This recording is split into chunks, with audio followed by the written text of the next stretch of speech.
तो दोस्तों आज तारीख हो गई है 1 अगस्त और जो बड़ी खबरें हैं, मुख्य समाचार हैं, एक एक करके चलेंगे। तमाम बेहद बड़ी अपडेट्स आप तक आगे इसी वीडियो के माध्यम से पहुंचाएंगे, इसलिए लगातार हमारे साथ आगे इसी वीडियो में बने रहिएगा। सभी मुख्य समाचार हैं, ये वो खबरें हैं जो गोदी मीडिया आप तक नहीं पहुंचाता है। तो वहीं दोस्तों, खबरों की तरफ चलने से पहले आप लोगों से एक छोटा सा निवेदन है कि अगर आप लोग भी जबरदस्त तरीके से किसान आंदोलन के समर्थन में खड़े हैं और तीनों ही विवादित कृषि कानूनों को रद्द करने की मांग करते हैं, तो आप इस वीडियो को लाइक कीजिएगा, अपना समर्थन दर्ज करवाइए और लाल कलर के बटन को दबा करके अभी चैनल को सब्सक्राइब कीजिए दोस्तों, और पास में ही बने बेल के आइकन को जरूर दबाइएगा। पहली बड़ी खबर की तरफ चलते हैं। बड़ी खबर दोस्तों सामने निकल के आ रही है। आप लोगों को बताते चले, राज्यसभा अध्यक्ष के खिलाफ अगले हफ्ते अविश्वास प्रस्ताव ला सकता है विपक्ष। जी हां दोस्तों, आप लोगों को बताते चले, संसद का मानसून सत्र शुरू हुए 2 हफ्ते गुजर चुके हैं, लेकिन पेगासस मुद्दे पर विपक्ष लगातार चर्चा की मांग कर रहा है, लेकिन यहां पर मोदी सरकार इसके लिए तैयार नहीं हो रही है, जिसके चलते संसद के अंदर लगातार हंगामा देखने को मिल रहा है और इसके कारण ही यहां पर संसद ठीक तरह से काम भी नहीं कर पा रही है। अब सूत्रों की माने तो विपक्ष के नेता अगले हफ्ते राज्यसभा के अध्यक्ष वेंकैया नायडू के खिलाफ अविश्वास प्रस्ताव ला सकते हैं। सदन में विपक्ष लगातार पेगासस और कृषि कानूनों पर बड़ी बहस की मांग कर रहा है और वहीं मोदी सरकार का कहना है कि वे जनता से सीधे तौर पर जुड़े किसी भी मुद्दे पर चर्चा के लिए तैयार हैं, लेकिन कृषि कानूनों पर चर्चा नहीं करेगी मोदी सरकार, पेगासस के मुद्दे पर चर्चा नहीं करेगी मोदी सरकार और ना ही महंगाई के मुद्दे पर चर्चा करेगी ये सरकार। सूत्रों ने जानकारी दी है कि अविश्वास प्रस्ताव लाने की शुरुआत टीएमसी, डीएमके, कांग्रेस की तरफ से की जाएगी, जिसमें अन्य दल भी शामिल होंगे। ये यहां पर बड़ी खबर दोस्तों सामने निकल के आई है। राज्यसभा के अध्यक्ष वेंकैया नायडू के खिलाफ अगले हफ्ते अविश्वास प्रस्ताव ला सकता है विपक्ष। एक और बड़ी खबर जान लेते हैं। बीजेपी के नेता बाबुल सुप्रियो ने पार्टी छोड़ी, सांसद पद से भी इस्तीफा देकर के राजनीति से संन्यास का किया है ऐलान। आप लोगों को बताते चले, पूर्व केंद्रीय मंत्री और बंगाल में बीजेपी के बड़े नेता बाबुल सुप्रियो ने राजनीति को अलविदा कह दिया है। उन्होंने सोशल मीडिया पर एक पोस्ट लिख के कहा है कि वे राजनीति में सिर्फ समाज सेवा के लिए आए थे, अब उन्होंने अपनी राय बदलने का फैसला लिया है। उन्होंने कहा है कि लोगों की सेवा करने के लिए राजनीति में रहने की जरूरत नहीं है, वे राजनीति से अलग होकर के भी अपने उस उद्देश्य को यहाँ पर पूरा कर सकते हैं। इसलिए यहाँ पर उन्होंने देख सकते हैं कि बीजेपी छोड़ने और सांसद पद छोड़ने के साथ ही संन्यास ले लिया है राजनीति से। एक और बड़ी खबर आप लोगों को बताते चलें।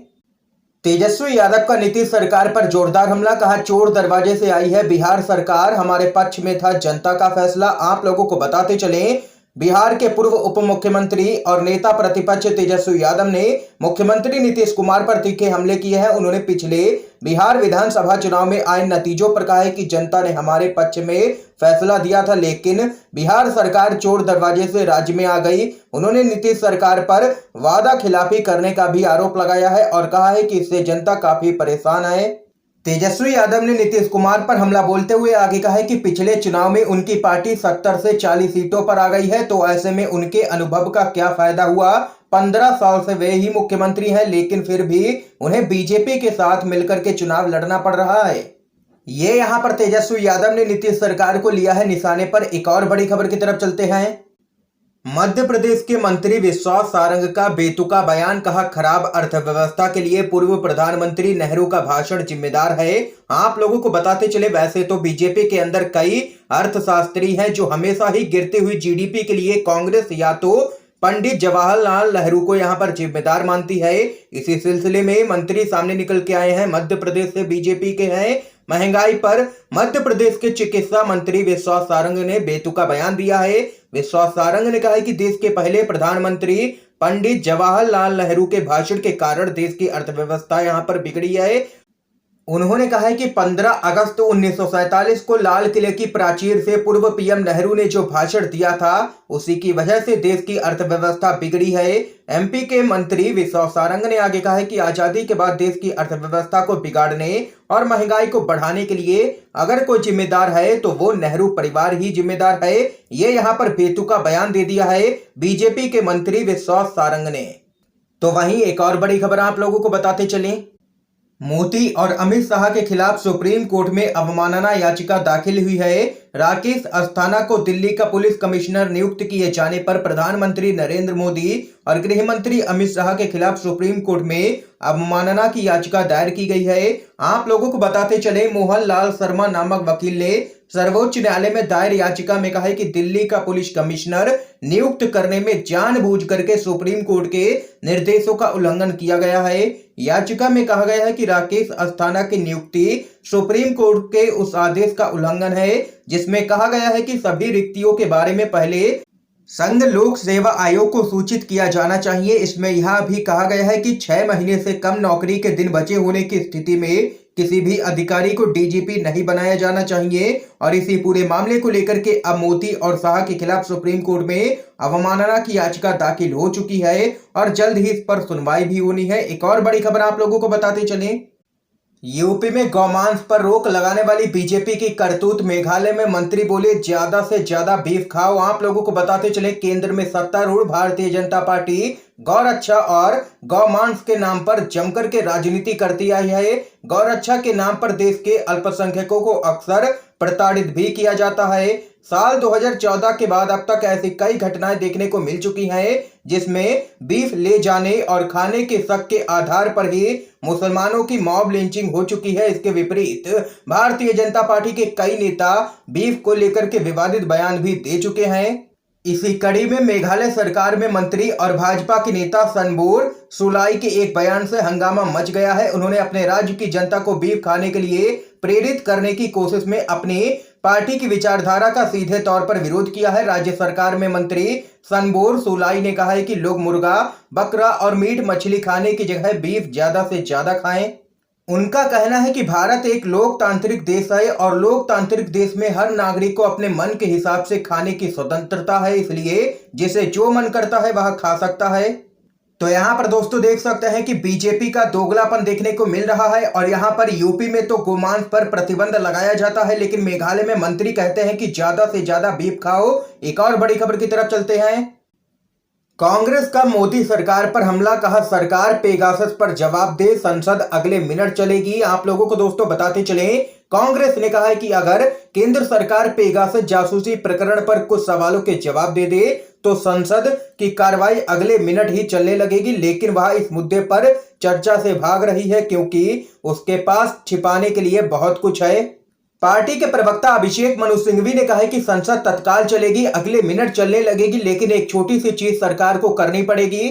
वो यह है कि सरकार को 2 सवालों का जवाब देना होगा। पहला यह कि क्या सरकार ने पेगासस स्पाईवेयर खरीदा है, दूसरा यह कि क्या व्यक्ति विशेष के खिलाफ इसका उपयोग किया गया है और अगर हां तो उनके नाम बताइए। ये यहां पर कांग्रेस पार्टी का कहना है। तो वही रिपोर्ट के अनुसार आप लोगों को बताते चलें, संसद में पेगासस और किसानों के मुद्दे पर जबरदस्त हंगामा देखने को मिल रहा है और मोदी सरकार इन मुद्दों पर चर्चा के लिए तैयार नहीं है और जिस वजह से टैक्स पेयर का 130 करोड़ से भी ज्यादा रुपए बर्बाद हो चुका है। यहाँ पर ये रिपोर्ट में बड़ा खुलासा हुआ है। इस सब के लिए मोदी सरकार को जिम्मेदार ठहराया गया है। एक और अपडेट आ रही है सामने।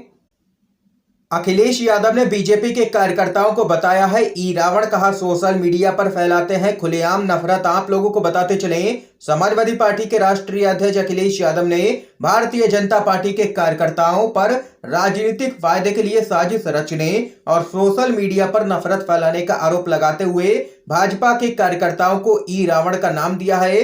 पूर्व सीएम अखिलेश यादव ने कहा है कि इनसे निपटने के लिए पार्टी कार्यकर्ताओं को सतर्क रहना चाहिए।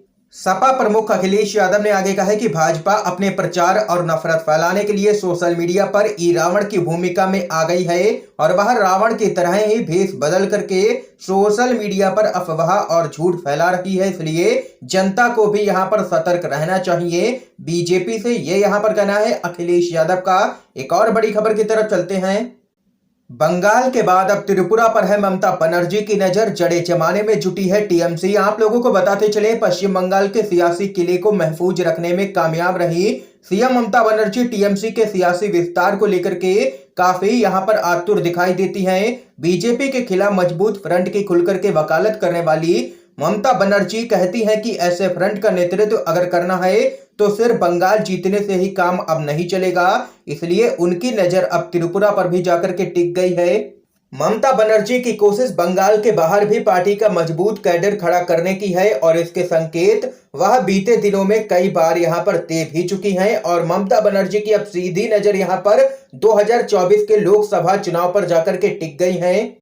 और वहीं दूसरी तरफ ममता बनर्जी लगातार कोशिश कर रही हैं कि कैसे भी करके सभी विपक्षी दलों को एकजुट किया जाए बीजेपी के खिलाफ। और अब यहां पर ममता बनर्जी ने अभी से ही एक नारा भी दे दिया है, बीजेपी हटाओ लोकतंत्र बचाओ। दोस्तों ये यहां पर कहना है ममता बनर्जी का। एक और बड़ी खबर आप लोगों को बताते चलें, बिहार से खबर है दोस्तों, ललन सिंह बने हैं जेडीयू के राष्ट्रीय अध्यक्ष। दिल्ली में राष्ट्रीय कार्यकारिणी की बैठक में हुआ है बड़ा फैसला, आप लोगों को बताते चलें। दिल्ली में जनता दल यूनाइटेड के राष्ट्रीय अध्यक्ष पद के चुनाव के लिए राष्ट्रीय कार्यकारिणी की बैठक समाप्त हो गई। बैठक में सर्वसम्मति से ललन सिंह को जेडीयू का राष्ट्रीय अध्यक्ष चुन लिया गया है और वहीं केंद्रीय मंत्री आरसीपी सिंह ने राष्ट्रीय अध्यक्ष के पद से भी इस्तीफा दे दिया है। जंतर मंतर स्थित पार्टी कार्यालय में हो रही इस बैठक में बिहार के मुख्यमंत्री नीतीश कुमार भी मौजूद रहे। ये यहां पर जेडीयू के अंदर उलटफेर देखने को मिला है। एक और बड़ी खबर आप लोगों को बताते चलें, धनबाद के जज की मौत की होगी सीबीआई जांच, पुलिस मुख्यालय के प्रस्ताव पर झारखंड सरकार की मंजूरी। आप लोगों को बताते चलें, झारखंड सरकार ने धनबाद के एडीजी उत्तम आनंद की मौत की जांच सीबीआई से कराने का फैसला लिया है। मुख्यमंत्री हेमंत सोरेन ने इस संबंध में सीबीआई जांच की अनुशंसा भी कर दी है। ये यहाँ पर दोस्तों आज की तमाम बेहद बड़ी खबरें थी जो हमने आप लोगों तक पहुंचाई हैं। इन खबरों को लेकर के आप लोगों की क्या कुछ राय है जरूर बता सकते हैं कमेंट बॉक्स में कमेंट करके। वीडियो को ज्यादा से ज्यादा शेयर कीजिएगा ताकि आप सभी के दोस्त भी इन खबरों को जान सकें। आप सभी का वीडियो देखने के लिए दोस्तों बहुत बहुत धन्यवाद।